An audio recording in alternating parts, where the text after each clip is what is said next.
Good morning, everyone. My name is Jeff Mount. I'm a senior fellow here at the Public Policy Institute of California Water Policy Center. And welcome to the second in a series, our 3-day virtual conference, Building a Water Resilient California. Over these 3 sessions, we're going to explore ways to boost the resilience to the many stressors that are acting on our water systems in California, including our environmental systems, and looking at economic recovery and workforce development in the process. Normally, as you know, in the fall, we have a big party. 300 some odd of you join us and then stick around for lunch. And times have changed, and this is what we have to do in the interim. We hope to go back to our normal schedule starting next fall. So I want to start out, though, by thanking our very diverse group of sponsors for making today's event possible. These are listed on your screen and acknowledged on our website and on the back of our new publication, Priorities for California's Water. I personally want to thank them all for contributing. They represent a broad cross-section of organizations that are engaged in California water.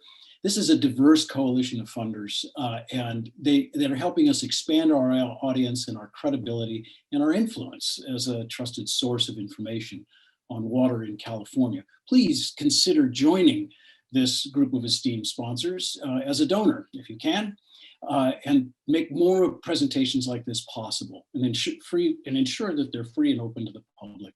You can learn more about this by supporting us at ppic.org/support. And then finally, if you have questions, this of course is the most important thing. If you have questions for our panelists, please send an email to the address shown on the screen, which is ppiceventquestions@gmail.com. Please also include your name and your organization along with the question. So today we're going to kick off our program with a short video featuring the director of PPIC, known to all of you, Ellen Hannick, and we'll follow that with a lively panel discussion. Welcome. Every fall for the past 4 years, we've brought together leaders from across the state to discuss pressing issues in California's water. This year, the pandemic has forced us to go virtual. So over 3 days, we're bringing together expert panels to discuss key challenges and ways forward. We hope you find these conversations useful and thought-provoking.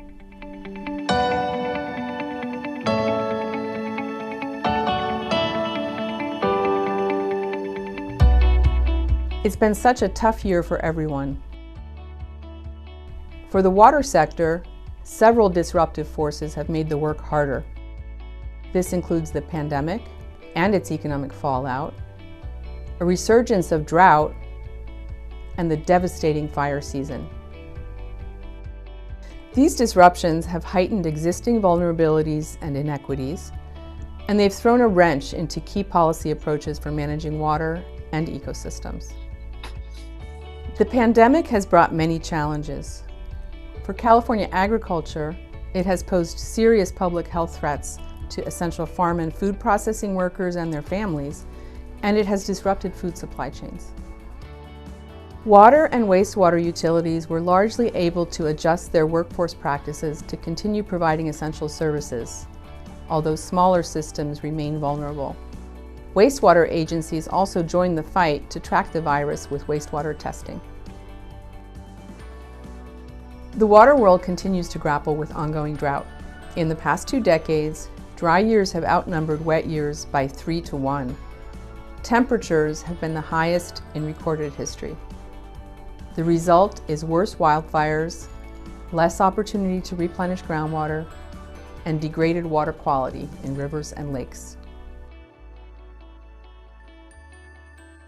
And finally, the recession could affect water for years to come. A state moratorium on water shutoffs has kept water flowing to the growing number of households unable to pay their bills, but more lasting solutions are needed that address affordability while also keeping water systems financially healthy. Ecosystem management, already disrupted by the pandemic, also faces financial uncertainty. Critical investments to prepare for a changing climate are much less certain now. Getting voter approval for new bonds and taxes for water projects is likely to become harder until economic conditions improve. Clearly, we have a lot of work to do, but California also has the will and the skill to tackle these issues. More than ever, we need to work together to find solutions to fix what's broken and prepare for the changes to come. So without further ado, let's turn to our great panelists to see what new ideas they have for addressing these challenges. Thanks for watching.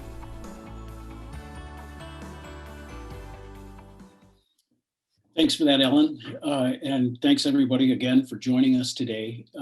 Last time we looked at basically safe drinking water and affordable drinking water and the issues associated with that. And by the way, that first one is posted at our website. So if you missed it, you can get it. And today we're going to focus on what is considered one of the grand challenges here in California, and that's the sustainable management of groundwater. As just about everybody of the 1,000 of you who signed up for this for today, you pretty much all know that sustainable management of groundwater has been a major issue. And of course, we passed the most transformative legislation in 2014. The legislature signed off to the Sustainable Groundwater Management Act, which requires we achieve sustainability for critically overdrafted basins by 2040 and for those less priority basins by 2042. This is no easy task because we have been unsustainably managing groundwater for more than 100 years. So changing course is going to be very, very difficult and with a lot of creative innovation needed. In our policy priorities piece that you can download online at our website, one of the central themes that came through that piece was the go it alone strategy is not going to work. And oftentimes that is the case in California. We're constantly fighting each other and going alone.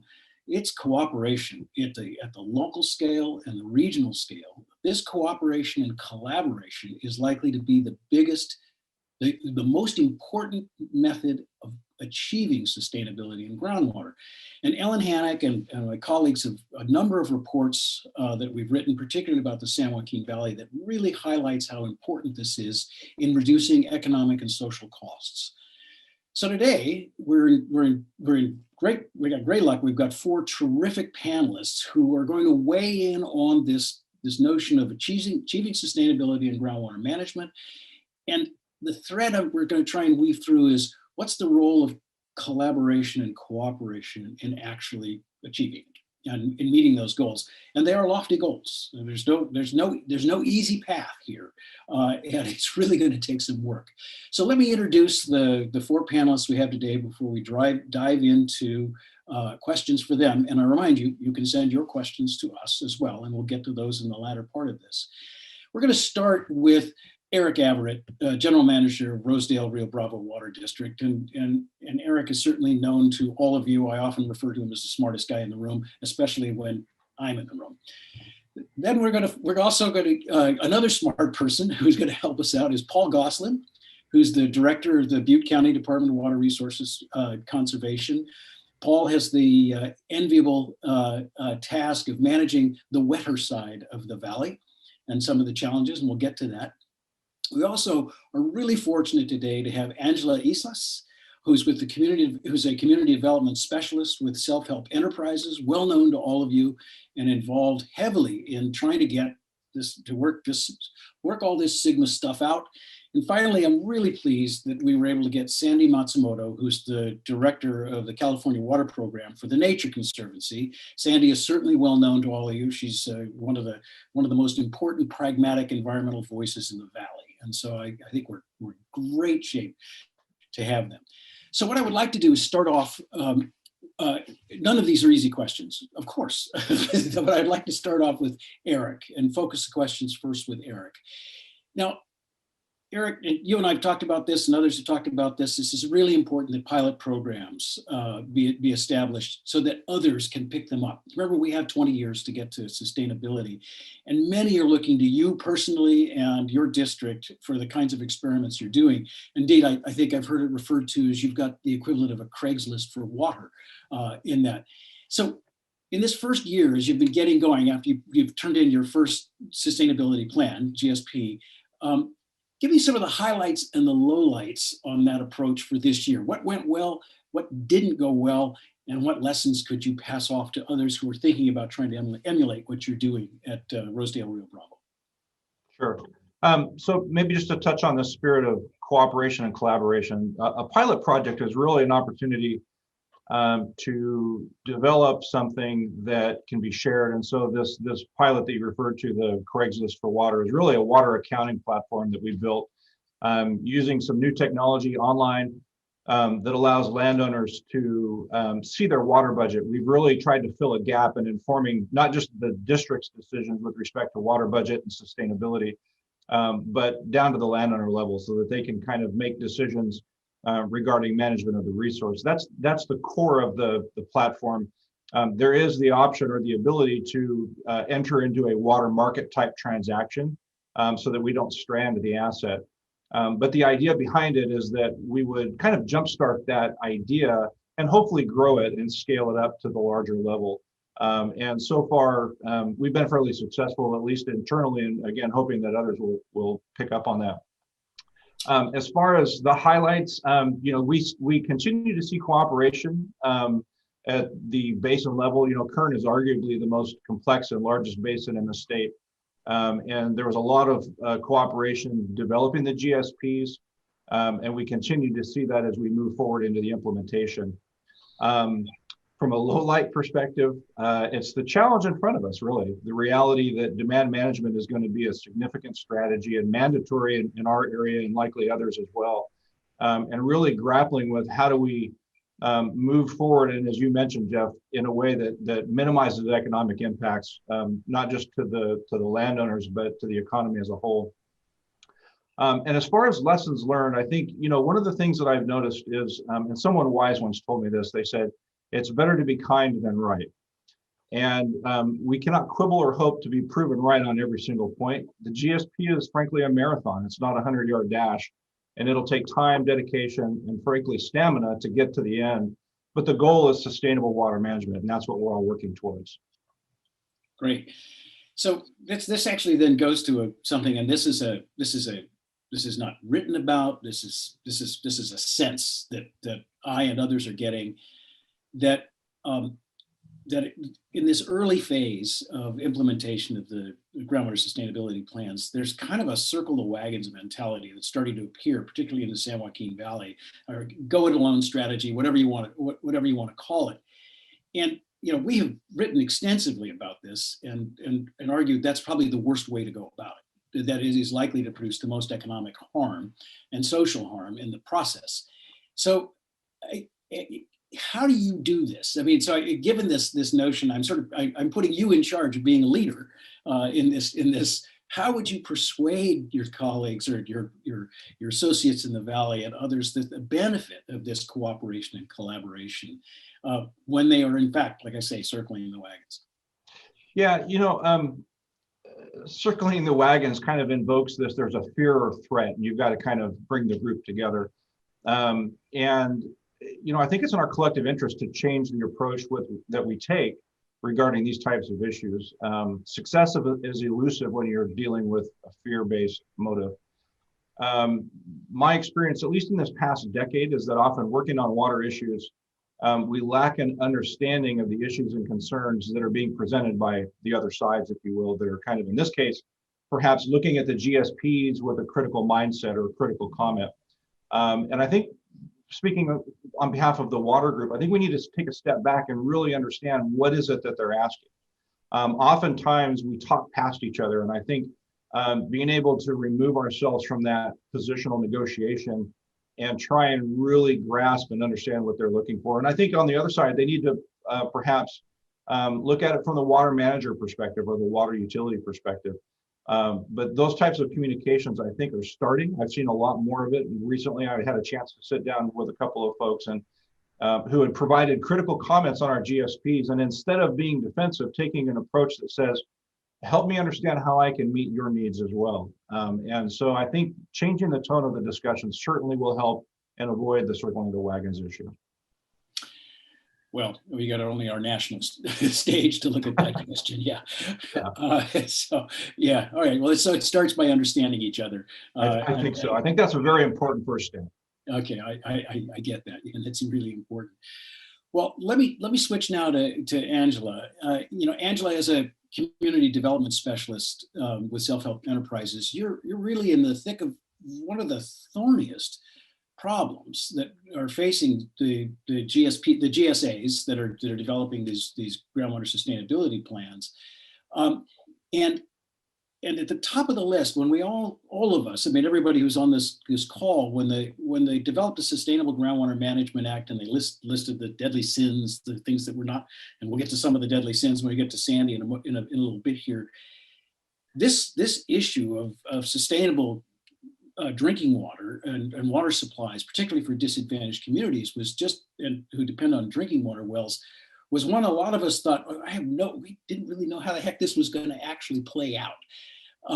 So from your perspective, now that you've been involved in this first year and looking at this, give me sort of your 10,000-foot view on some of the innovative solutions you see out there on proposals to integrate the drinking water protections into GSPs, and not all of them well. I mean, if I fully acknowledge that these are drafts, most of these GSPs are drafts. That's the best way to describe them.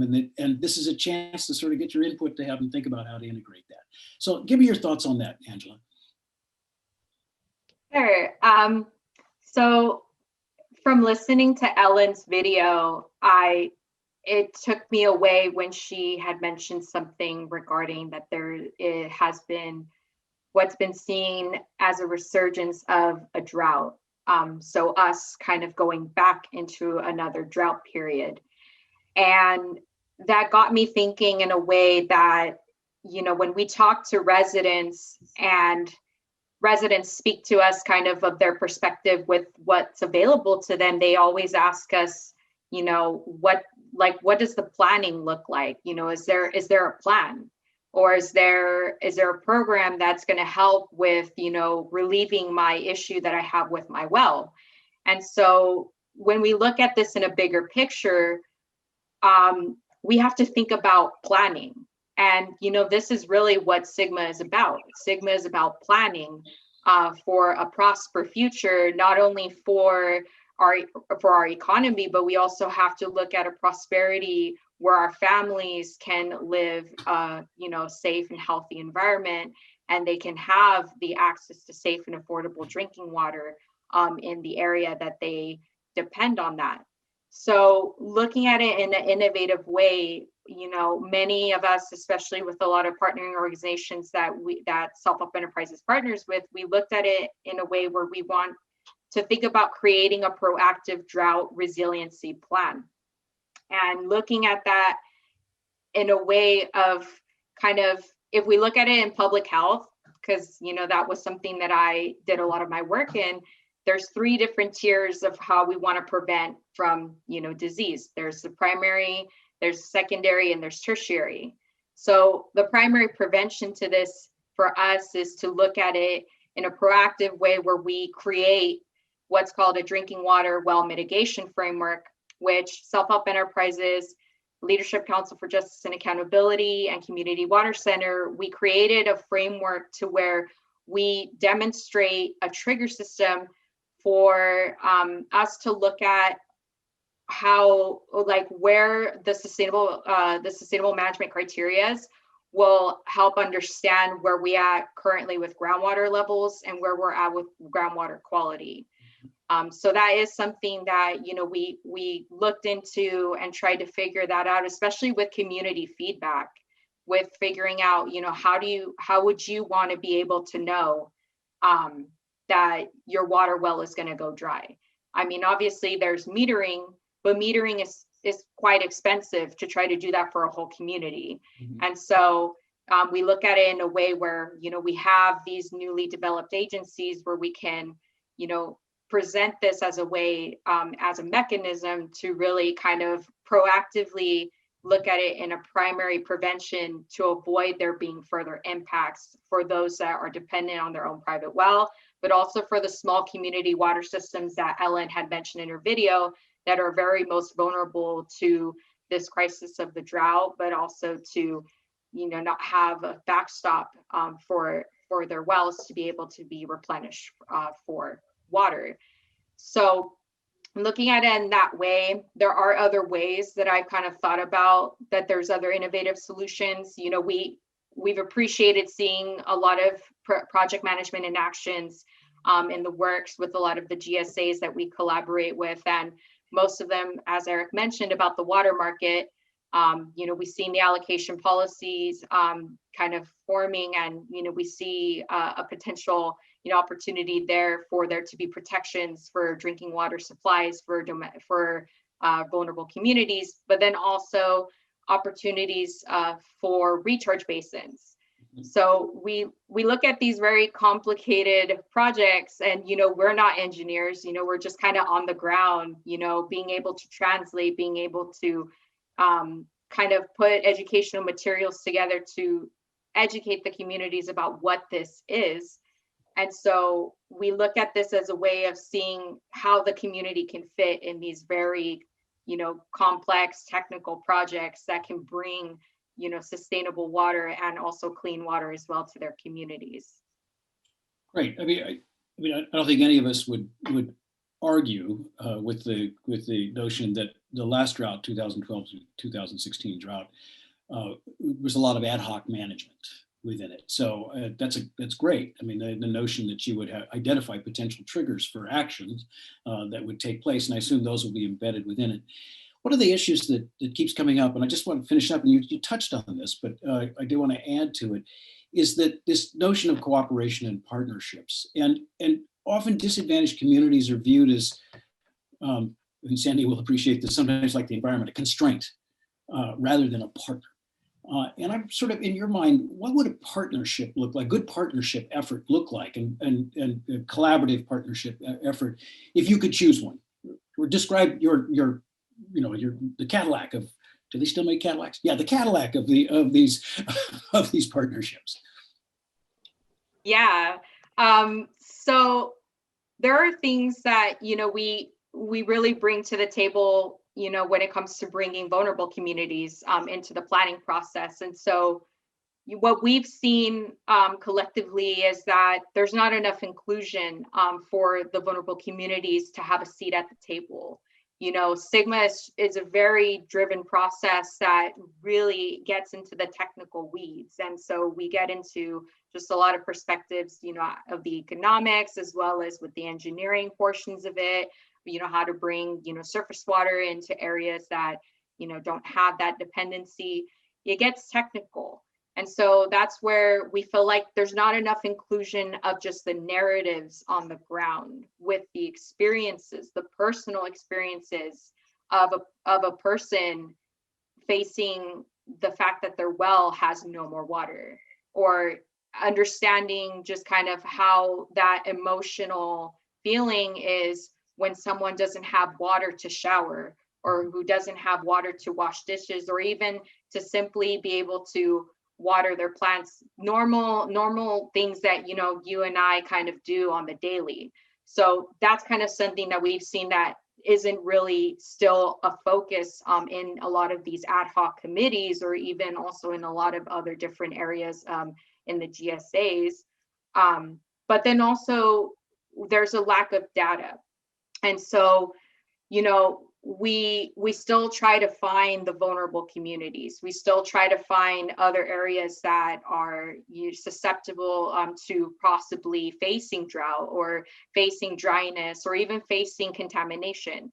And so that's where we kind of have that little gap where the data isn't there. And so the partnerships that we see and that we've seen a lot is, you know, collaborating with the engineers, collaborating with the economic analysts that, you know, are helping the GSAs, you know, understand what's going on, you know, fully in their basins. So we see that partnership too, where we can collaborate with a lot of these groups and kind of bring it to, you know, a kind of educational way for the residents to understand, you know, where is their vulnerability within their community. And so one of the examples that I wanted to give, because it is still, you know, an issue with this community, is the community of Fairmead. So they're just outside of Madera, California. They are a population of about 200 homes, and they're all private well owners. And so this community is surrounded by primarily almond orchards. And during the drought period, this community was hit hard with the lack of there being enough water supply, but then also the communities to have to pull back on their water supply and taking more from their wells, because what there has been studies that have been showing about this concept of a cone of depression.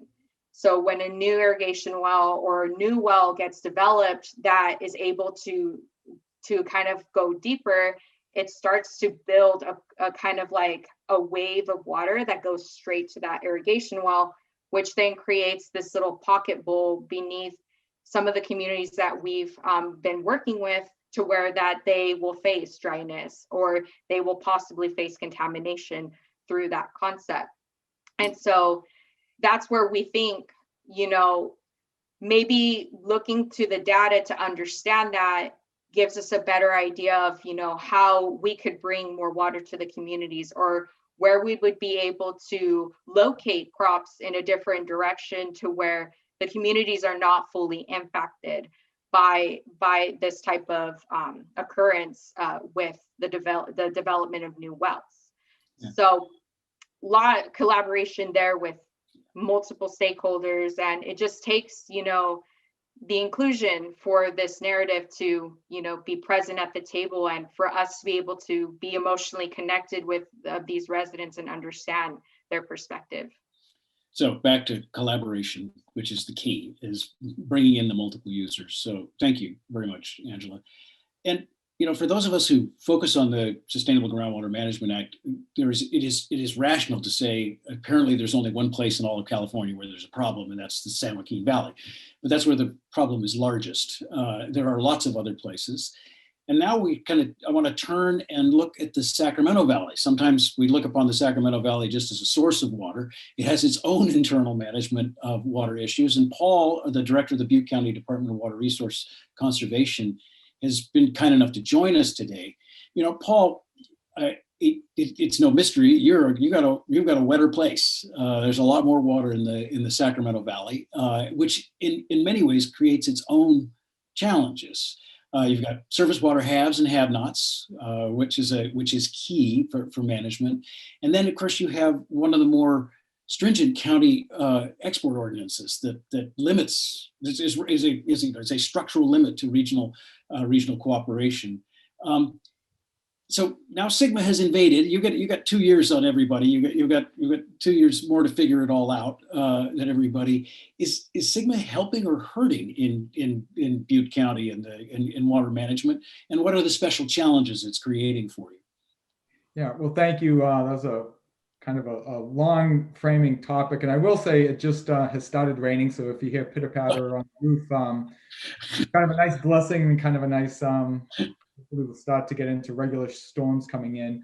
But generally, Sigma has been beneficial to the Sacramento Valley region. I think people look at Sac Valley as being very wet and rich in water, and in many respects it is in comparison to the rest of the state.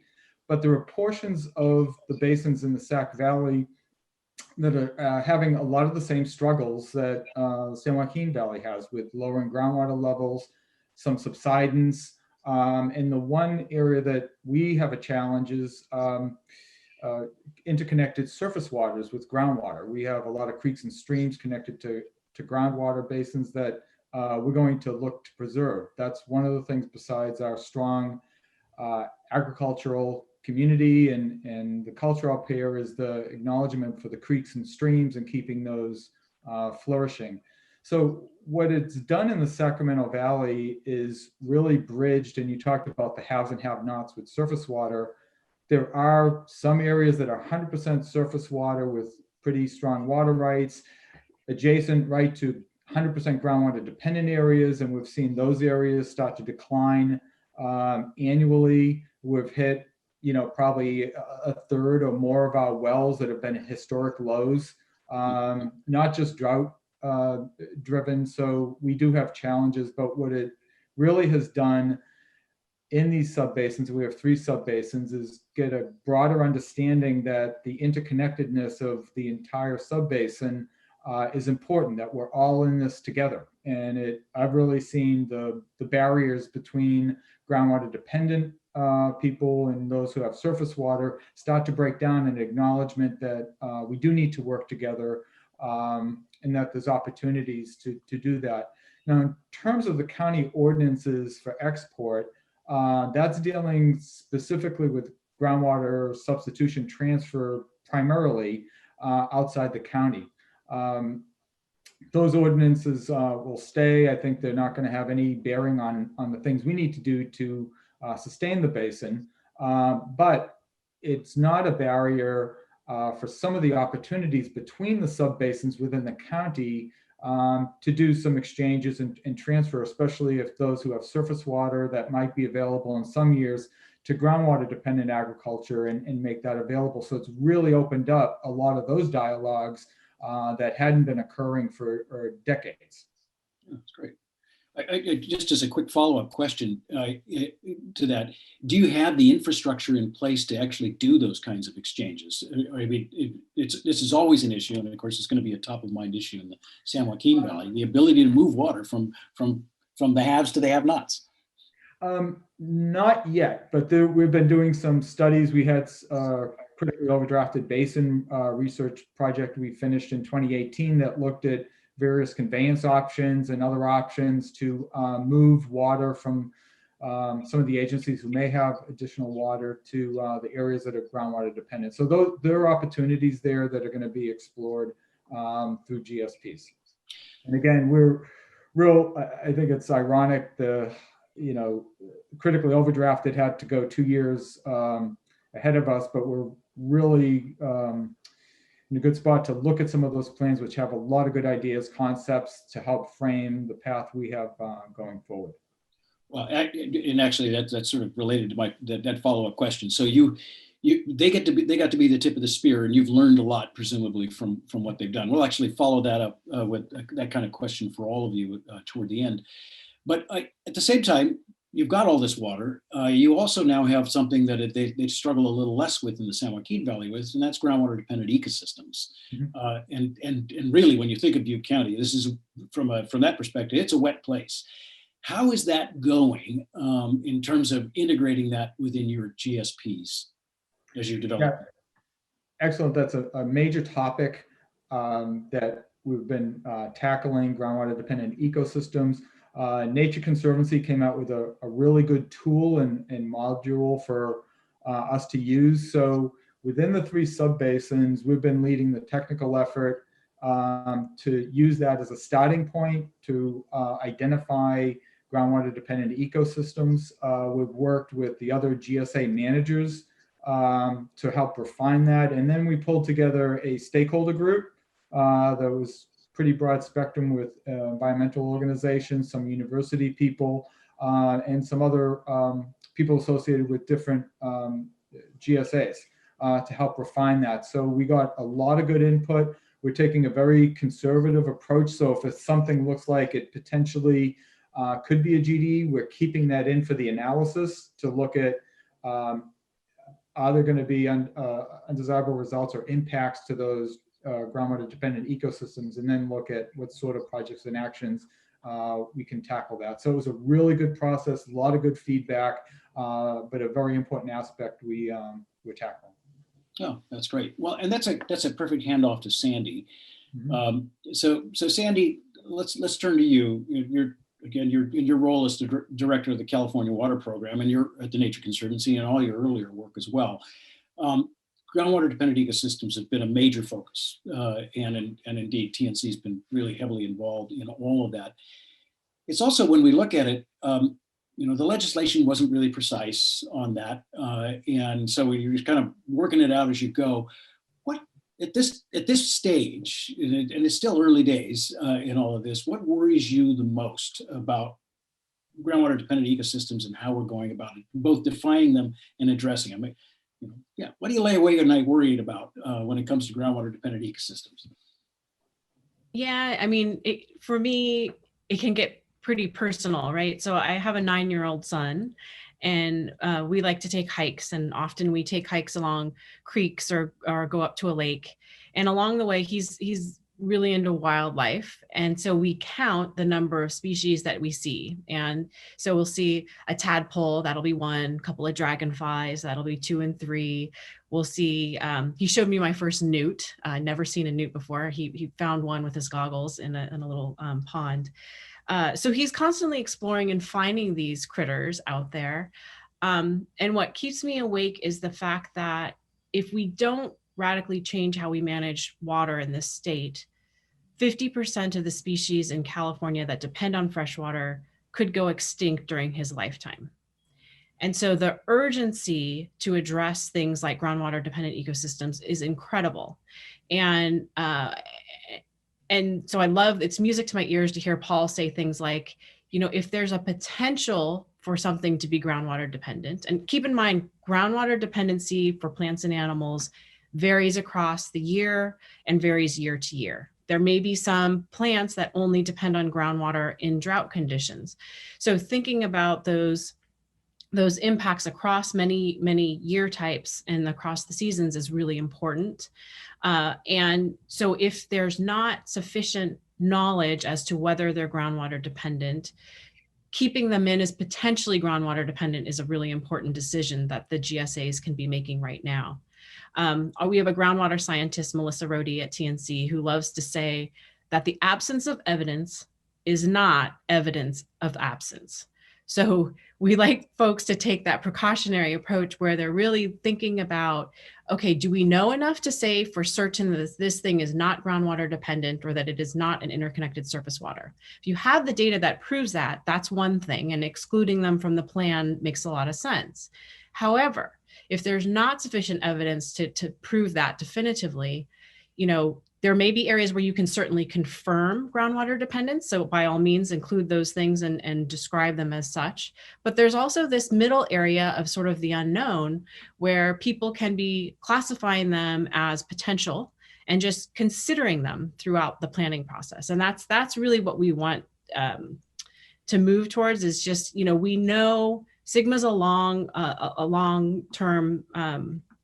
thing, and it also has this goal to be improving over time, right? And so as the data gaps get filled and you can be more certain about groundwater dependency or not, then you can make additional decisions whether to exclude or include. But I think, you know, if at the very beginning out of the gate, and we did see this in some of the plans that we reviewed, from the critical basins, if out of the gate folks are saying, you know, we're not sure, we're just going to exclude it. It's not groundwater dependent ecosystem. It's not an interconnected surface water. The possibility go away because it takes it off the map. It takes it off the list of beneficial users. And then you're not having the discussions around, you know, what if, and what are the potential impacts to these things, because they're no longer considered. So I think that, you know, especially in these early years, taking that cautious approach to it and being open to the possibility is one of the most important things that the GSAs can be doing. I think the other thing is just really making sure to include stakeholders who can help you make those decisions. And, you know, consulting firms are great, and they're great at writing the GSP, and they know a lot about the hydrology and geology. Some of them don't have ecologists on staff though. And so knowing some of the factors around what species needs are may not be a core strength of those firms. But you know, you do have other resources, which include academic institutions. It includes Fish and Wildlife Service, NOAA. I mean, there are public agencies who are out there to help, and there are also a lot of NGO capacity that's out there to help fill in those data gaps. Maybe they have data sets that aren't apparent to the GSA on the outset. So there may be free resources out there that you only know about if you bring those folks to the table. Cool. That's great, thanks. So that comes back to, you highlighted it, and I want to reemphasize it and then let you expand on it a little bit. And that is this notion of collaboration. I mean, you know, as Angela beautifully described, that we can be a constraint or we can be cooperative and be helpful and collaborate. And the same goes on the groundwater dependent ecosystems. I mean, the first thing you guys did is, of course, develop this tool, which is really useful. And that's part of your collaboration. But expand on that. What are the opportunities for partnerships here, and what might they look like? And I mean, you fully integrated into the water supply questions that these folks are trying to address in their GSPs. What would that look like? We actually have examples of this on the ground today, from the north part of the state down to the south part. So I quickly want to share 3 examples of different GSAs who are engaging with the Nature Conservancy and advancing what we call nature-based solutions to get to sustainable groundwater management. So up towards Paul's end of the state in Colusa, we've been working with the Colusa Groundwater Authority to demonstrate a type of recharge project that also provides bird habitat. So that idea of multiple benefits, let's try to do multiple things at the same time. The Nature Conservancy brought decades of science that we've done with our partners at Audubon and Point Blue to bring the bird science. What do birds need, and how do they like the farm fields? And can we do that and sink the water into the ground? So that's been an active pilot that we've been doing for the past 2 years that has some really promising results already. Benefit to Colusa Groundwater Authority was that we were able to, the Nature Conservancy secured a grant in order to fund that work. So the GSA is getting the benefit of nonprofit capacity to bring in funding and expertise to advance a recharge project for them. Down in Eric's part of the world, we've been partnering with Pixley and Lower Tule GSA to develop a program of different opportunities for landowners to engage both in the supply enhancement and the demand reduction side of the equation. And the Nature Conservancy's brought capacity in terms of science to identify areas that may be good for upland restoration as an alternative land use for lands that come out of production. So that's another opportunity where we help bring a planning grant down there, and we'll help bring funding to implement that plan once that's complete. And then finally, down in Ventura County with Fox Canyon Groundwater Management Agency, we've partnered with the Ventura County Farm Bureau as well as Cal Lutheran University to launch a groundwater market down there that has been open for trading earlier this year. We were actively trading down there, and it just provides a tool for the farmers as they adjust to what will be 40% cuts in pumping over time. So these examples exist. We just need to figure out how to do more of them. Great, that's great. It's good to end that on a positive note in these examples, because demand management is going to be a really tough, as all of you know, a really tough nut to crack. I want to make sure we get to our lightning round before we go to questions. And I've got some interesting questions popping up on my screen here. And here's my lightning round for each of you. Just imagine you are at Salesforce Tower and you step into the elevator, and there is the Biden transition team, the key people in the Biden transition team. So you got 30 seconds to make a pitch to them on what's important to you for the new administration and to help solve the problems you worry about, the specific problems you worry about. And so, most of us are frozen stiff when that kind of thing happens, but let's just assume you've already introduced yourself, and I would say shake hands, but someday we'll shake hands again without masks. But Eric, let's start with you. So, you've made your trip to San Francisco, you stepped into the Salesforce Tower, you got 30 seconds to tell the Biden administration transition team what they should do about your problem. Well, typically the request is asking for money, but I actually took some notes as Sandy was talking, because I think she made 2 very important points. One is radically changing how we manage water in California, and I think the feds can assist in that. And the other is this concept of multiple beneficial users.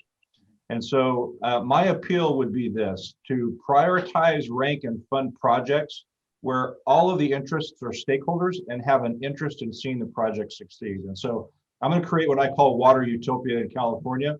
And that's a project where Paul and I get together as water managers and say, we see an opportunity to develop some supply. We go to Angela and Sandy and say, would you like to be part of this? And you're going to get a piece of the water and you can manage it. And all of a sudden, all the opposition melts away because we're working towards the same goal. I think the feds should support those projects. Ding. Okay, so they've now bolted from the from the elevator. Who is this guy? So they get back on the elevator, and Angela joins them at the top and gets to ride all the way to the ground floor with them. Angela, what would you say to them? Our vulnerable communities that we work with have asked many times, you know, if our water runs out, where are we going to get more water? And that's a big, big question that has been asked to us a lot of times. And so what I would ask is that our conveyance systems here in the state of California are over 60 years old, and we have been kicking the can down the road for so long to invest in more infrastructure. And so the vision for prosperity down the road for our vulnerable communities in California is that we ask for there to be more investment in infrastructure to build a more prosperous California for our families and for our economy. And if this doesn't get across to you anytime soon, then you'll see me in the next 10 panels while I emphasize it more. That's right. I will haunt you. I like that. That's a strategy. Paul, okay, now you're back at the ground floor in Salesforce, and they're stuck on the elevator. Besides those two key priorities for the new Biden administration, another piece, I think it's a full engagement of the federal government in supporting what California's trying to do with SGMA, and it's bringing what things people can best bring to the table. And I'm thinking of USGS, looking at mapping and characterizing the geologic architecture. We've done some pilots with Stanford University on aeromagnetic method, the helicopter flight to characterize the geologic formations. Those things are one-time project. It will help with recharge, placement of wells, and everything. So I think bringing some of the foundation science from the federal government, work partnership with DWR and local agencies would be enormously helpful. So Sandy, here you go. Here's your big chance. And don't say you want to move to Washington, D.C. and be part of the Biden administration. Here's my resume. Give me what you would say.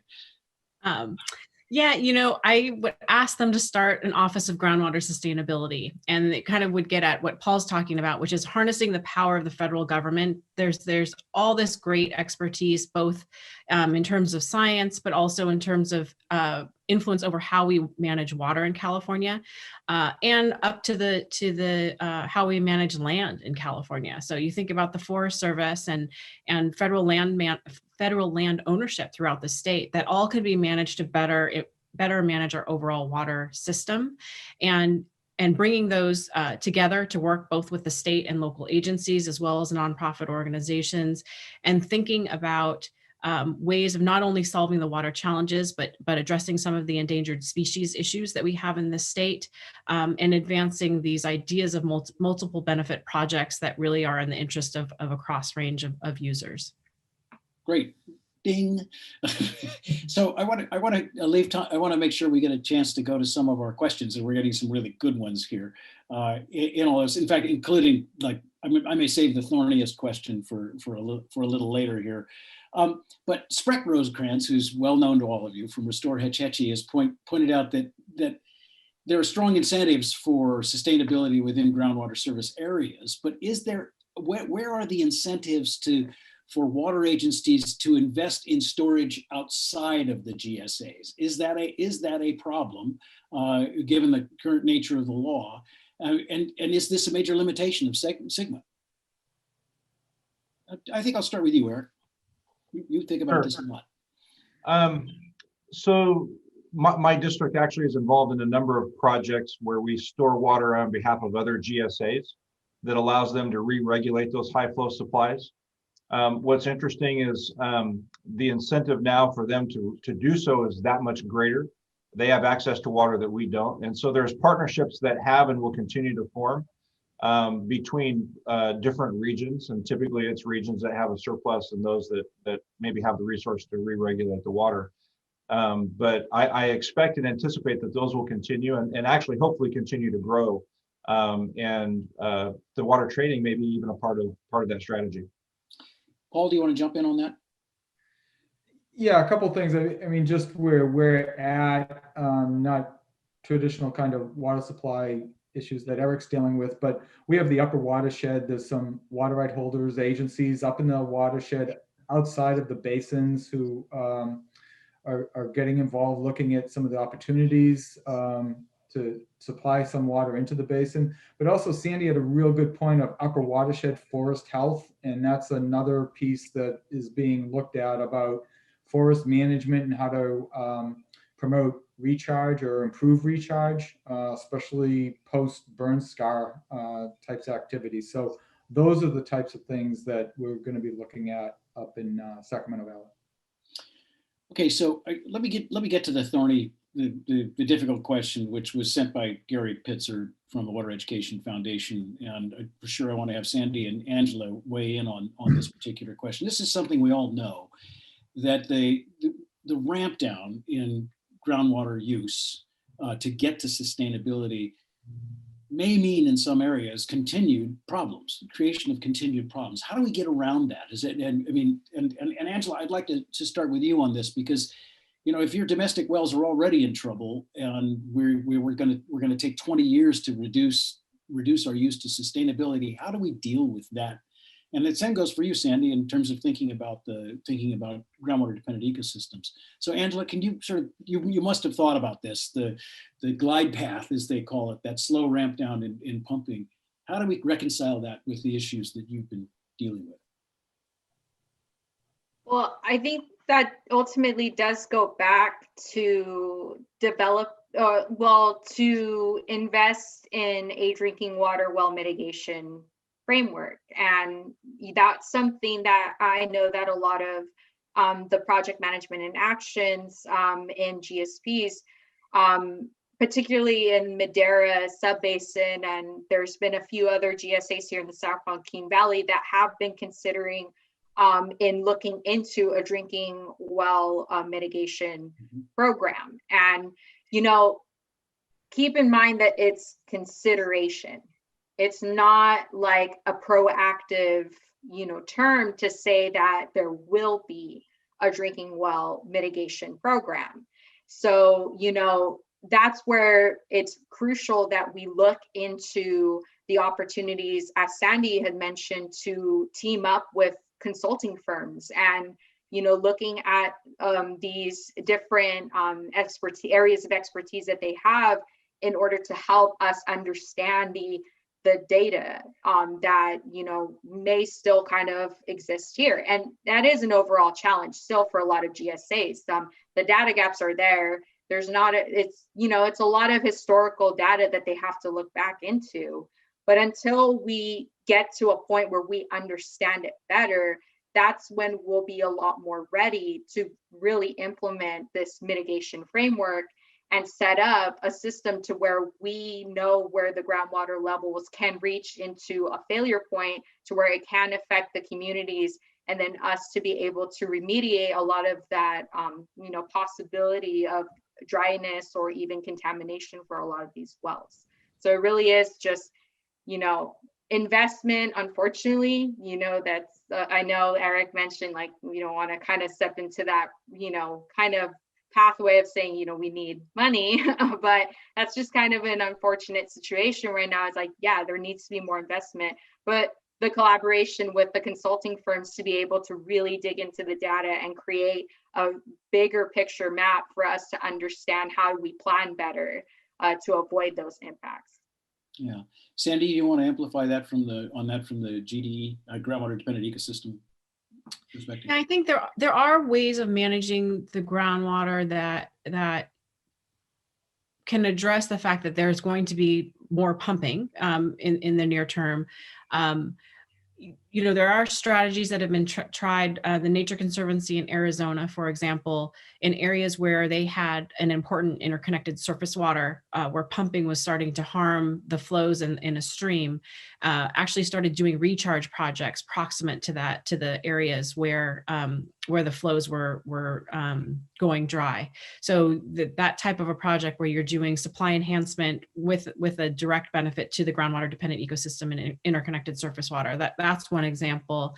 The other piece is you could tailor some of those, there are defined management areas under Sigma where you can have a different threshold and manage for an ecosystem. And you can have just a different set of set up a different set of rules in that area, and basically limit pumping in areas that are local to a specific GDE and protect it in that way. Great. So I want to turn to another question, which comes from Tim Parker, who's probably known to most of you, groundwater management consultant, that was a student of mine 100 years ago at UC Davis. Tim wants us to think bigger picture, even more, and that is if you and this goes to each of you, but I'm going to start with Eric in this particular. Eric, when you think of the big things that the state can do, big innovative things the state can do to help solve this problem, and this is everything from infrastructure, planning, whatever, at the top of your list, what's the most important thing the state could do now to help us get to this goal of sustainability throughout the Central Valley? Can I come up with two? Okay, fine. Address conveyance issues that have really limited the ability to move the water from where it is to where it needs to be. So whether it's the loss of capacity in the aqueduct of the Frying Kern Canal, that has really had an impact on the ability to achieve sustainability. The contracted supplies are just not available. The other is again, changing the narrative in the state that the projects need to be multi-beneficial. I think we really need to look at that in order to break down some of the historic barriers and make people feel like they're included, they're part of the process, and they actually have an interest in seeing those projects succeed. I really think that's going to move us towards sustainability. Great. So we're running low on time. So Paul, if you give a and I think there's a lot of issues that the GSAs are going to identify as data gaps that are more scientific, objective questions that we're trying to answer individually that could be best served by a consistent state approach. And then that would free up a lot of the resources locally to deal with the management issues in the local consideration. So I think that's where I think the state could continue some of the good work they've been doing. Great, thanks, Paul. Angela, you're top of the list for the state. My top of the list would definitely be the community engagement and education capacity. And because till this day we still have so many communities that are not aware about Sigma. And even small farmers that live within these communities, as well as farm workers who live in these communities, they don't know what Sigma is. And so there's still that gap of education to where we want to make sure that we're bringing awareness into what Sigma is and how this could affect you, or even like what this can do to help you. So I think that would be a big ask for the state to really invest in that. Great. Let's hope the state is listening. Sandy, you get to bat cleanup. Yeah, Sigma, we've got kind of this ground up piece, and then we have the regulatory framework. But I think there's a bit of a gap there in terms of some regional planning that could be done towards regional solutions that could be less painful than if folks just do it from the ground up. So there's a lens there around thinking about how to optimize recharge, both the supply enhancement and the demand reduction pieces of it, and thinking about it from a regional basis as opposed to GSA by GSA. Great, good point. All right, so we've reached the end of the program, and it's normally in a PPIC event like this, it's all time to go get lunch, to stand in line for lunch. So you're just gonna have to go stand in line at your own microwave at home. But really, I want to thank our panelists. Eric, thank you so much. It's always great listening to you. And Paul, it was great. You're a new face to me in this, so it's wonderful hearing the things you're doing up there with your the fact that you have a wetter place, more water. Angela, you are an articulate and welcome voice. I'm so glad to hear what you have to say, and I learned a lot from it. And Sandy, as always, I really appreciate your insight and wisdom on this stuff. So thank you very much to our panelists. And then I want to remind you, thanks again to all of our sponsors, our annual sponsors. Programs like this would not be possible without them. And thanks to all of you who spent this last hour with us. I remind you, this will all go online. You'll be able to see it. I mean, we'll post this video if you want others to see it. And if you pre-registered for this event, later today, you'll get a survey. These surveys are really important. And they help us in fine-tuning these, and particularly important in this Zoom-based world that we're in right now. So finally, to all of you, be safe, be well, and have a very, very good afternoon.